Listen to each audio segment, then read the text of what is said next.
Hey guys, welcome to another video. So today we're going to have a quick look at MakuluLinux Flash edition.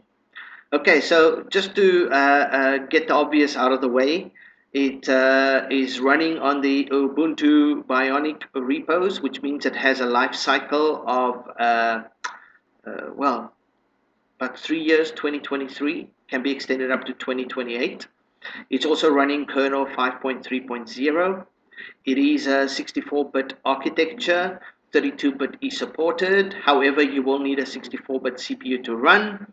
You'll need at least about a gig of RAM plus recommended, and you'll need about 15 gigabytes plus recommended space to run Flash 2020. So basically, it's running on an Ubuntu base that we created. It's the same base that Windows is running. It's a shared base, a very awesome base. Um, yeah, so with that out of the way, let's take a look. So when you first boot up, you'll be presented with this intro screen, the setup manager. Now, this does not boot up in live mode. This is after you've installed. So you've installed it. The first time you boot up, you get this little setup intro manager. It is advised that you go through it. You just click next, go through the different options that get presented to you, set up your network and firewall and snapshots, and set up your themes. Here you can just simply select and change themes if you want, whichever color, however you want to change it. Just select your options. Next, you can change the clock. You can set it to black or white or 12 or 24-hour format. Once you're happy with that, next. And yeah, you can turn the useful tips on and off. I would suggest leave it on. You can always turn it off later because it does give some really useful information about the system, and it pops up for a few seconds once in a while, so it's not intrusive. Next, and then of course, if you want to donate, you can just hit the donate button, otherwise finish to exit. So it's pretty quick and easy to set up the system initially. That takes you through your Wi-Fi setup, your update drivers, update system updates. So it's advisable just to go through that little setup manager. And once you do, you're in your system, you're now connected, you've updated your drivers, you've updated your packages, and everything's updated, so you can start using your system. And if you look, you're going to see it's a very nice system. I mean, it looks nice, it's beautiful off the bat, it's got the nice wallpaper, it's got transparency on the panel. It's got a dual menu system, so you've got a menu at the bottom left, which is more your traditional whisker menu, and on the other side you've got a overlay full screen menu, which you can scroll with a wheel mouse, or you can just click each little numbered category over there, or page number, sorry. You can also search in the search bar. Okay, so you've got the dual menu, one on each side. On the left hand side, you've got these little favorites icons. You can always drag new favorites into the panel if you want, or you can right click, add to desktop, add to panel. So you can change these. You can also right click, remove if you want to remove one of them. So yeah, you can manage your favorites. On the other side, you've got little system icons, including an updater icon over here. Now it says your current patch number is your system's up to date. From time to time, this might pop up red. If it does, just click it and click the update and let it run. This is a separate updater to your standard updater. You've got your standard Debian/Ubuntu updater. This is a little Makulu updater that we run here.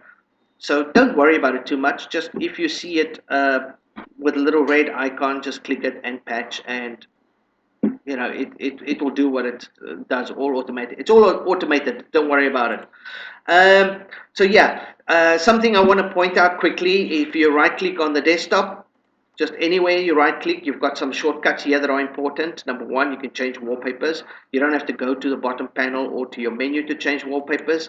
You can just right click on the desktop and choose change wallpaper, and then wallpapers pop up, and just select one, and then when you're done, right click close. You can also change the desktop clock options. Just right click on the desktop, choose desktop clock, and here you can set the different options, and you can also disable the clock if you want. So if you click that, I saw a reviewer type yes, click yes, and then the clock did not disable. That's because it says click yes to keep the clock on, click no to turn the clock off. He clicked yes. He didn't read. He just clicked yes, and then he couldn't understand why the clock wasn't turning off. You've got to click no to turn off the clock. Yes to keep it on. Okay, so just be aware of that. That if you disable it, click no to disable, yes to enable, or to keep it on. You can also right click on the desktop. So just right click simply on the desktop, choose themes, and you get back to that nice little theme manager where you can quickly change your mouse cursor. And they do carry on through reboot. So if you reboot the system, the mouse cursor will still stay as you chose.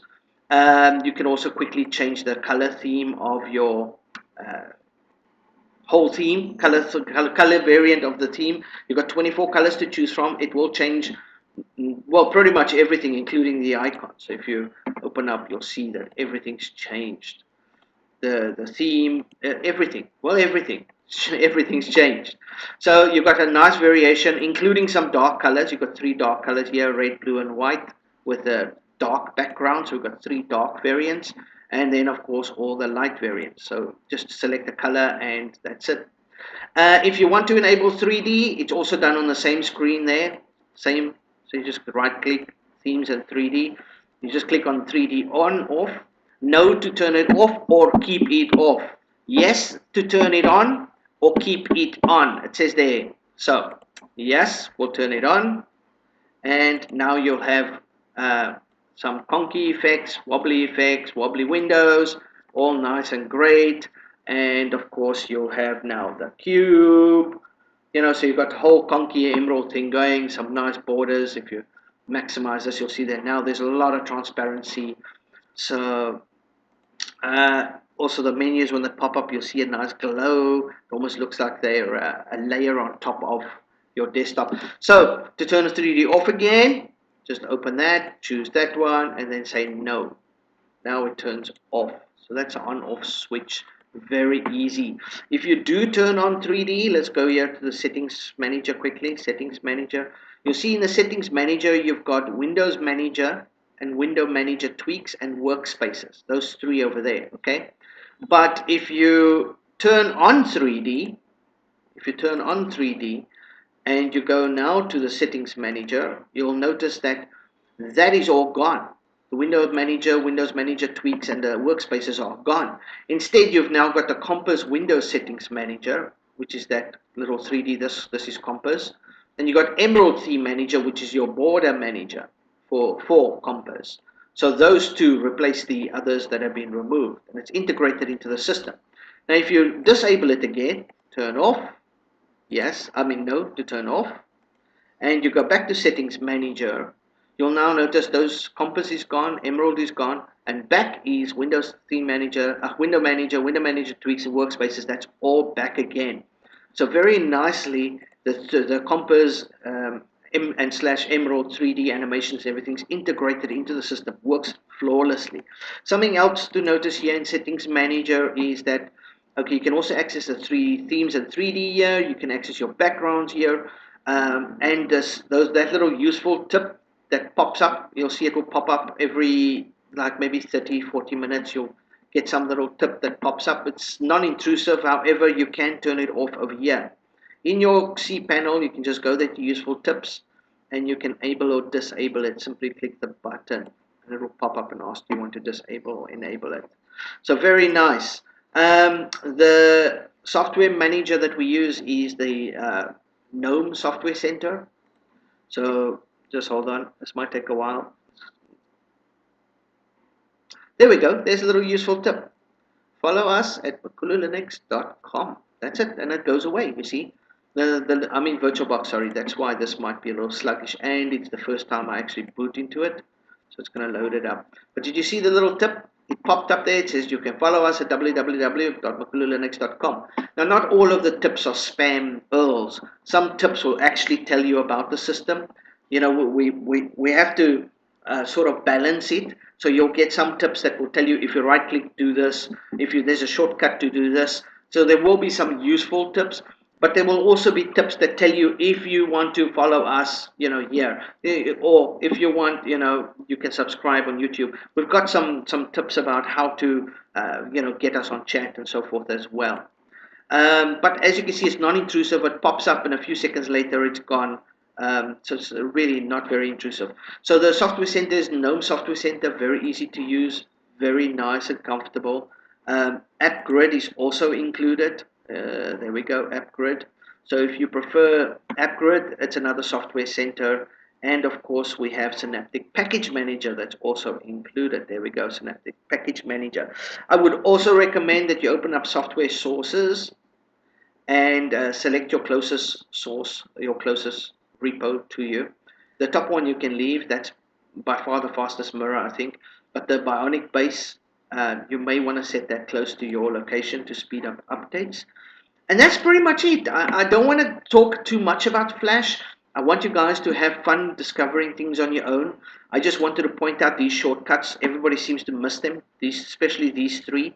Desktop clock, the wallpaper, and the themes can all be accessed simply by right-clicking on the desktop. Of course, you've got the dual menus, okay? You've got some beautiful themes to play with, lots of wallpapers to play with. There's a lot of software that's preloaded. Not a lot, sorry, let me rephrase that. Just the right amount. You've got some leaf pad there, you've got calculator, you've got calendar, you've got a screenshot utility, you've got USB formatter and writer, except Burn, obviously. You've got some games, Lutris, Steam is pre-installed, and Proton is supported, by the way. Play on Linux is in there. You've got some side games. You got Shotwell, MyPaint, Nomax, and Pinta. People keep saying, why don't you add GIMP? Well, GIMP is quite advanced. Not a lot of people always use it. I get some people will use it, but not everybody does, and it does consume a lot of space. If you want it, install it. That's the nice thing about Linux. It's so easy to install stuff. On the internet, we've got Discord, we've got Google Chrome, Megasync, OpenDrive, pCloud, Ramina, and Skype. Under multimedia, we've got audio recorder, Kazam, MPV media player, and XF Burn. Again, people want to know why I don't install VLC. Again, VLC, if you want it, install it. It's so easy. It's in the software center. The reason we chose MPV media player was it's an upcoming media player. It's got some. It's very easy to use. It's very user friendly. It looks nice and it's got some nice features. So yeah, it's always nice to sometimes promote the little guy. Under Office, we got the full Office suite, obviously Libreoffice suite, Evolution Mail is in there, Evans Document Viewer is in there, and again, Calculator, which was also in accessories. Calendar, sorry. This is a very nice calendar, by the way. Really, really nice. So you got a nice calendar, nice calculator as well. And of course, if you go through system settings, you're going to find a whole bunch of stuff in there. That's pretty much mostly standard. Firewall is on, but it's not enabled. Antivirus is on there, so you can right click any folder and scan for viruses. It does take about 10-12 seconds to scan. There's nothing I can do about it. I've made this OS so fast. It is super fast, but I cannot speed up the scan for viruses. I'm sorry, but that is actually something on the actual developer, the ClamTK. That's how long it takes. So I noticed that people were speaking about this, like, wow, the system's super fast, but the scanning for viruses takes so long. I'm guessing it's because they got such a huge database of viruses that it's actually pulling from. I don't know how ClamTK works. I'm guessing it's comparing or pulling databases from on the internet. So if you do scan a folder, it is going to take a few seconds, like 10, 12 seconds, 30 seconds, 40 seconds. I'm not sure how long this takes. I'm also inside a VirtualBox and my internet is not the best. I am in Vietnam, so it may also be that contributes towards it. There we go. So it took approximately 40 seconds. So it does take a little bit. But it tells you there, blah, blah, blah, blah, 0 infected. So, ClamTK does take a while. There's nothing I can do about it. It's not within my power to speed that up. The actual OS is super fast though. We've also included magnifier and onboard screen keyboard and screen reader. All operational, by the way, all operational for disadvantaged people that might need it. So that's always nice too. You'll find a bunch of other useful stuff in here too. So all around, it's a very nice rounded OS. Looks beautiful. I mean, the theming, the wallpapers, it's just stunning. It looks stunning. From any angle that you look, you got some, wow, look at these amazing wallpapers. Some really, really nice wallpapers. Some old, some new, but just look at them. Wow. Anyway, so I hope you guys have fun with this distro. Let's right click and change the desktop clock, because you know if some wallpapers black or white clock looks better, so let's change that to black. There we go. I like the lion, I like the bear, I'm an animal person, so just look at that. Nice. Of course, you also get these little headline news over here. By the way, you can disable the clock as well if you want. If you don't like the conky, just disable it. It will stay disabled until you re-enable. So even after reboot, if you disable it, even after reboot, it will be disabled. So let's disable, say no, and it will just re-log in, obviously. It will just reset the system. It refreshes light DM. So there we go.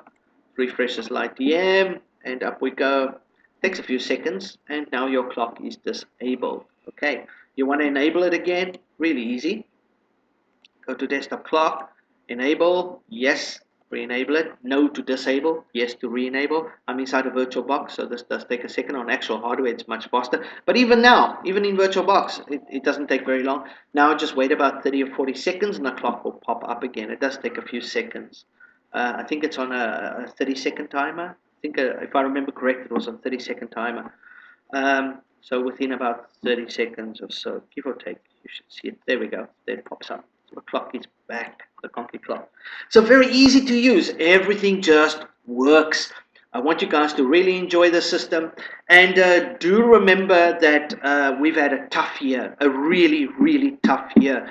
I'm dead smack in the middle of Asia, where the virus is running rampant. Luckily, Vietnam's been doing a great job with containing it, but everything's on lockdown. Geez, I'm having such a lot of trouble just getting funds in and out of the country. Yes, it's been a really chaotic and upside down year.